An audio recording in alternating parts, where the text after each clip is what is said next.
នៅព្រឹកថ្ងៃច័ន្ទទី13ខែតុលានេះយោធាថៃបានបន្តសកម្មភាពឈូសឆាយនិងហុំព័ទ្ធផ្ទះរបស់ពលរដ្ឋខ្មែរយ៉ាងកក្លឿននិងដោយខុសច្បាប់នៅភូមិព្រៃច័ន្ទឃុំអូ3ជាន់ស្រុកអូជ្រៅខេត្តបន្ទាយមានជ័យ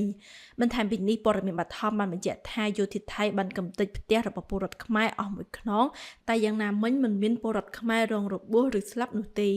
ក្នុងពេលជាមួយគ្នានេះយោធាថៃប្រដាប់ដោយអាវុធជាច្រើនអ្នកក៏បានដើរល្បាតដើម្បីគំរាមកំហែងនិងការពារសកម្មភាពឈូសឆាយប្រកបដោយអមនុស្សធម៌របស់ខ្លួនផងដែរសកម្មភាពបំពានយ៉ាងកក្លឿនរបស់កងកម្លាំងថៃនេះគឺបានធ្វើការឈូសឆាយនៅទីតាំងថ្មីប៉ែកខាងឆ្វេងពីទីតាំងចាស់ដែលថៃបានឈូសឆាយកាលពីថ្ងៃទី10ខែតុលានៅភូមិព្រៃច័ន្ទដូចគ្នា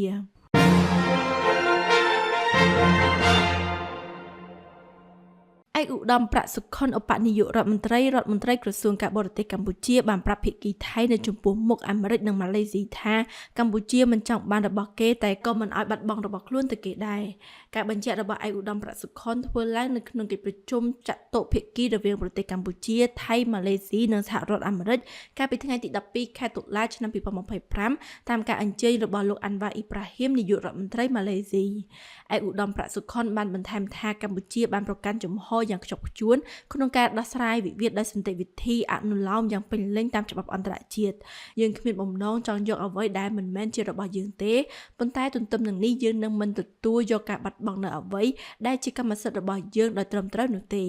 អ្វីដែលយើងស្វែងរកគឺដំណោះស្រាយប្រកបដោយយុត្តិធម៌មិនលំអៀងនិងផ្អែកលើច្បាប់ដែលអាចធានាបាននូវសន្តិភាពយូរអង្វែងសម្រាប់ប្រជាជនយើង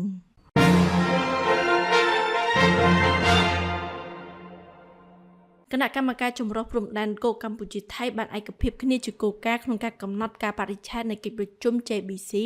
នៅថ្ងៃទី21និងថ្ងៃទី22ខែតុលាឆ្នាំ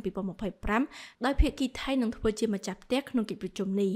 សូមជម្រាបជូនថាកិច្ចប្រជុំពិសេសគណៈកម្មការចម្រុះព្រំដែនគោកកម្ពុជាថៃ JBC ធ្វើឡើងដើម្បីបន្តជជែកពិភាក្សានិងជំរុញការងារខណ្ឌសីមានិងបោះបង្គោលព្រំដែនគោករវាងប្រទេសកម្ពុជានិងថៃដែលភាគីទាំងពីរឯកភាពគ្នានៅក្នុងកិច្ចប្រជុំគណៈកម្មការចម្រុះព្រំដែនគោកកម្ពុជាថៃលើកទី6ដែលបានប្រព្រឹត្តទៅកាលពីថ្ងៃទី14និងថ្ងៃទី15ខែមិថុនាឆ្នាំ2025កន្លងទៅនៅរាជធានីភ្នំពេញដែលកម្ពុជាធ្វើជាម្ចាស់ផ្ទះ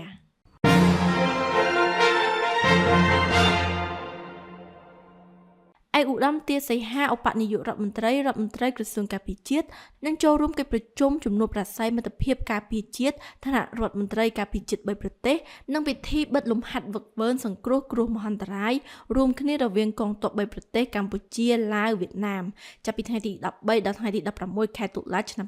2025នៅរដ្ឋធានីវិងច័ន្ទសាធារណរដ្ឋប្រជាធិបតេយ្យប្រជាមតិឡាវនេះបើតាមសេចក្តីប្រកាសព័ត៌មានរបស់ក្រសួងការពារជាតិចេញផ្សាយកាលពីថ្ងៃទី12ខែតុលា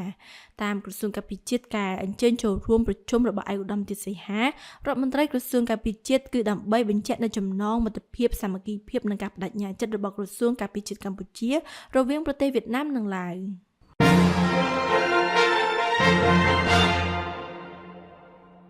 ឧត្តមស្នេហ៍ឯកជួននរិនអគ្គស្នងការរងនិងជាស្នងការនៃស្នងការដ្ឋាននគរបាលរាជធានីភ្នំពេញបានប្រកាសប្រើវិធានការថ្មីលើម៉ូតូកែច្នៃបំពង់ស៊ីម៉ាំងលឺខ្លាំងដែលត្រូវខាត់ទុកដកហូតមករក្សាទុកដោយករណីបង្ហោះម៉ូតូដែរដើម្បីទទួលការផាកពិន័យនិងកាត់បន្ថយការរំខានជាសាធារណៈ